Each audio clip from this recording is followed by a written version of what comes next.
You have a lot of experience working with small projects, more than 30 years of experience at Wallops. Right. Can you talk to us from that wealth of experience about what you've seen as best practices for managing small projects? Sure. I think one of the things that becomes sort of more focused as you get smaller is the project management role and sort of project management as a not as a person but as a function. Is that folks who have engineering experience sort of in the trenches that have either worked subsystems or had a wide variety of experience on a lot of different types of both platforms or disciplines and that sort of thing, really sort of comes into focus on a small, dedicated team. And I wanted to say dedicated because I think a small, dedicated team is really way more effective. It's becomes very difficult when you have a number of folks that are like 0.1 FTE, for example. They're part-time people on your project. Right. So I guess everything gets smaller for a small project, and it's difficult to have people focusing on your project when it's little bits and pieces of folks. So that's a challenge. But the main point I wanted to make was the systems engineering mindset that is a lot more prevalent in small projects. Basically, everybody on a small project team kind of knows a little bit about what everybody else is doing. For example, the mechanical engineer or the electrical engineer. I mean, they're not sort of off in their own swim lane by themselves, not paying attention to anything. I mean, that's possible. But it's unlikely that they're focused just on their component. Right, that's or their possible box. on a larger mission. Yeah. I mean, you could have someone working specifically on, say, an electronics box in an avionics module somewhere over on this large spacecraft, say like GPM, and them not have any idea what's going on over here with the instrument, on the other side of the spacecraft. In situations like that, a systems engineer would usually be right. the one. And larger projects, you have a team of systems engineers, a lead systems engineer, and then maybe a systems engineer in each discipline area.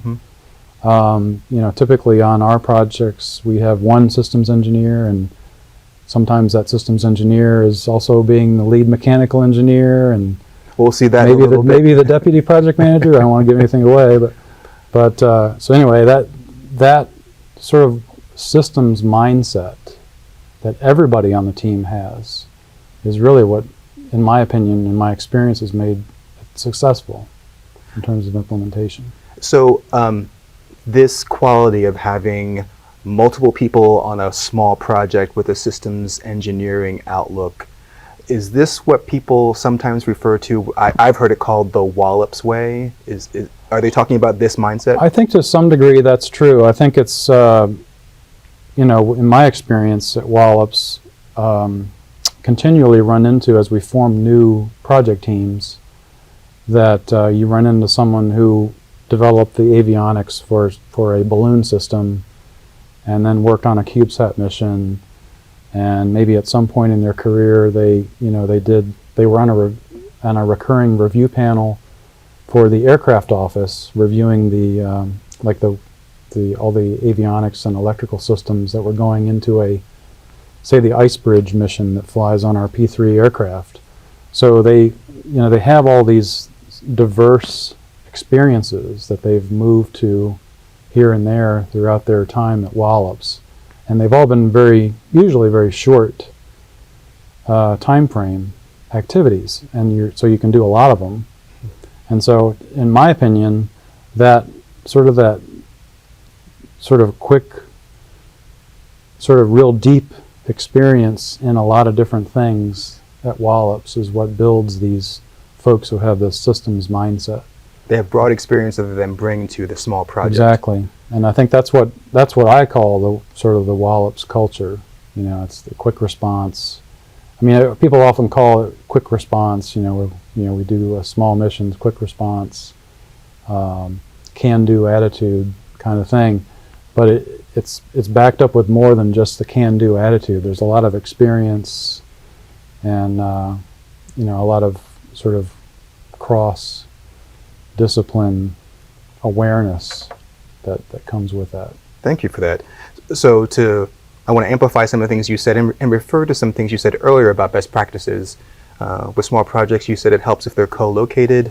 The smaller PM function, that there's flexibility for the small project to tailor processes, requirements to fit the appropriate scale. You mentioned earlier about risk tolerance.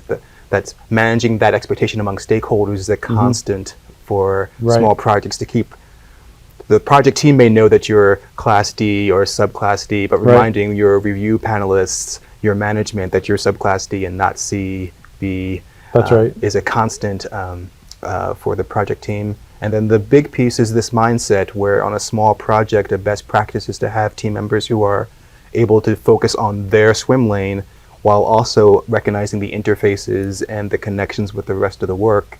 That happens at Wallops because so many people have a broad experience outside of their single discipline, having done significant work in other aspects of engineering. Yeah, that coupled with the fact that they are small projects, so it's much easier to have interaction.